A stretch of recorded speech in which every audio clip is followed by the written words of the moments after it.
متاسفانه توی روستای هریمک مدرسه نبود. امروز میخوایم از زنی بشنویم که خودش تک و تنها مسیر یادگیری رو پیدا کرد وقتی هیچ مسیری براش فراهم نبید. مهربانو پریزاد مرادی. دور بز بریم و دور کاره بریم و کار خونه و پدر و مادر و کمک و اینها.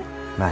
برادر از ما کوچکتر بودن، اونا نشاندن مدرسه کلاس اول و اینها، دوم اول و دوم نشاندنشان. وقتی که از مدرسه برمیگشتن من به اونا نگاه میکردم ببینم اینا چی میخوانن، چی مینویسن، به این کلمه ها چی میگن. هی ما یاد میگرفتیم، هم کلمات میشناختم هم حفظ میکردم. اینطوری مینوشتم. این چه نوشتم؟ خب بنوشتی. چند سالگی رو خونید صاف شد؟ حدوداً 16-17 سال. خیلی شعر دوست داشتم. تمام شعرهایی که بچه‌ها تو کتاب می‌خواندن ما حفظ بیدم. ماشاءالله. چند سالگی ازدواج کردی؟ 14 سالگی. به قول خودش استاد اول آخرم حضرت حافظ بوده. اولین کتابی که دستم افتاد که بخوانم کتاب حافظ بود. استاد حضرت حافظ. شبانه روز کتابمو می‌خواندم. نه استادت حضرت حافظ. چون ما از او شروع کردم. غزل از تو شروع کردم، غزل پرداز گردیدم. منم شاگرد بی معنا، توی استاد بینارا. بعد با طاهر گیرم آمد، دویته با طاهر. اونا با معنی بودن.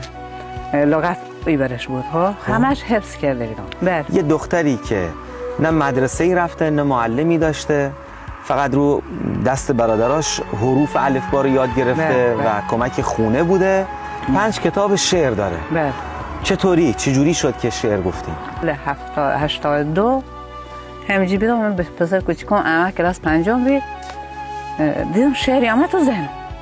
حالا تو ببین که مثلا یه غزل تمامی آمد تو ذهن ما، مردم خواستیم ما بنویسن. گفتم احمد جان میتونی برام بنویسی؟ گفت ها. ما نشتیم گفتیم کلمه او نوشت. خیلی عشق و علاقه. اصلا نمیدونستم. ناامید نمیشدی چون که مدرسه نرفتی؟ نه اصلا خودم نمیدونستم که یه روزی ما شعر میخونم. 40 سالگی. 40 سالگی. خانم مرادی الان شما 5 کتاب شعر دارید. حرفتون برای اونایی که فکر میکنن الان دیر شده. دیران نیست. زگواره تا گور دانش رجوع. تو این دنیای خدا همیشه یه راهی هست. فقط باید بخوای و اندازه خواستنت تلاش بکنی. ممنون و سپاسگزارم از همراهی و همدلی شما با برنامه تجه. برای بهتر شدن تجه هر نظر و انتقادی داشته باشین برای ما میشه چراغ راه. پس نظراتتون، پیشنهاداتتون بر ما دریغ نکنین لطفاً.